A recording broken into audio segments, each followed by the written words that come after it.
പാലക്കാട് ജില്ലാ ആശുപത്രിയിൽ ചികിത്സ തേടി 9 വയസ്സുകാരിയുടെ കൈ മുറിച്ചു മാറ്റേണ്ടി വന്ന സംഭവം കേരളത്തിലെ പൊതുജനാരോഗ്യ സംവിധാനങ്ങൾ നേരിടുന്ന ഗുരുതരമായ വെല്ലുവിളികളിലേക്കും ചികിത്സാ പിഴവുകളുമായി ബന്ധപ്പെട്ട നിയമപരമായ പ്രശ്നങ്ങളിലേക്കും വിരൽ ചൂണ്ടുന്നുണ്ട്.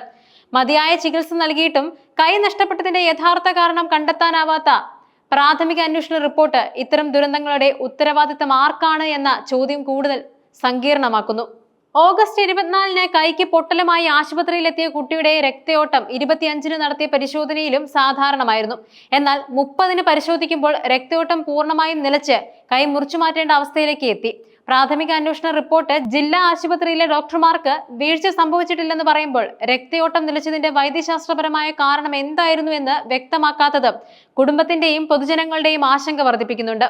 കമ്പാർട്ട്മെന്റ് സിൻഡ്രോം പോലുള്ള ഗുരുതരാവസ്ഥകൾ എല്ല് പൊട്ടലിന് ശേഷം പ്ലാസ്റ്റർ ഇടുമ്പോൾ സംഭവിക്കാൻ സാധ്യതയുള്ള ഒരു സങ്കീർണതയാണ്. പ്ലാസ്റ്റർ ഇട്ട ശേഷം വേദന, നീർവീക്കം, രക്തയോട്ടക്കുറവ് തുടങ്ങിയ ലക്ഷണങ്ങൾ സൂക്ഷ്മമായി നിരീക്ഷിക്കുകയും അടിയന്തരമായി പ്ലാസ്റ്റർ നീക്കം ചെയ്യുകയും ചെയ്യേണ്ടത് അത്യാവശ്യമാണ്. ഈ 5 ദിവസത്തെ ഇടവേളയിൽ വേണ്ടത്ര തുടർ നിരീക്ഷണം നൽകുന്നതിൽ ആശുപത്രിക്ക് വീഴ്ച സംഭവിച്ചോ എന്ന ചോദ്യം പ്രസക്തമാണ്.